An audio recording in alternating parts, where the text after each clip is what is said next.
N'hésitez pas à liker la vidéo si elle vous plaît et si vous êtes nouveau sur la chaîne, n'oubliez pas de vous abonner et d'activer la notification pour ne rater aucune de nos prochaines vidéos. Le fait remonte du 30 avril 2020 dernier, lorsque le questeur de l'Assemblée provinciale recevra un coup de fil de l'OD pour harmoniser la situation de la paye. Aussitôt arrivé, une dispute a opposé les autres membres du bureau qui accompagnaient le questeur et les gardes du gouverneur de province. À en croire Maître Emmanuel Muela, du collectif des avocats d'un groupe de députés en conflit avec le gouverneur de province, ces dossiers transférés à l'auditorat militaire connaît déjà une mainmise du gouverneur de province alors qu'est parti accusé par ces derniers. Nous dénonçons la prise à la tâche de la justice militaire par son excellence, monsieur le gouverneur de province.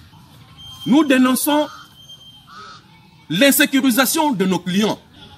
Nous présumons que cette insécurité ne peut que devenir par les plaignants dans un dossier et aussi accusés dans un autre dossier. Et là, je prends tout le courage de dire que c'est monsieur le gouverneur de province qui insécurise mes clients. Raison pour laquelle nous avons invité devant nous pour dénoncer ces comportements qui portent atteinte à la liberté des mouvements. Je peux vous rassurer que même les policiers qui gardent les résidences n'ont plus d'armes. S'agissant des allégations portées contre les groupes de députés qu'ils détiendraient des armes dans leur maison, Maître Emmanuel Muela précise que ce sont des affirmations gratuites avant de solliciter l'implication du pouvoir central pour la sécurité de ses clients. La loi n'autorise pas un député d'avoir le port d'armes. Mais si celui-ci constate qu'il est dans les besoins sécuritaires de port d'armes, il y a toute une procédure. On écrit et on autorise.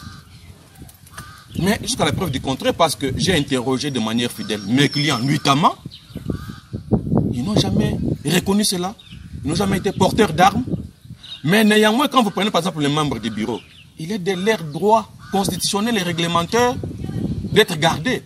Les efforts conjugués pour entrer en contact avec l'auditorat militaire sont restés sans succès. Nous courons toujours derrière le disciple pour sa version des faits.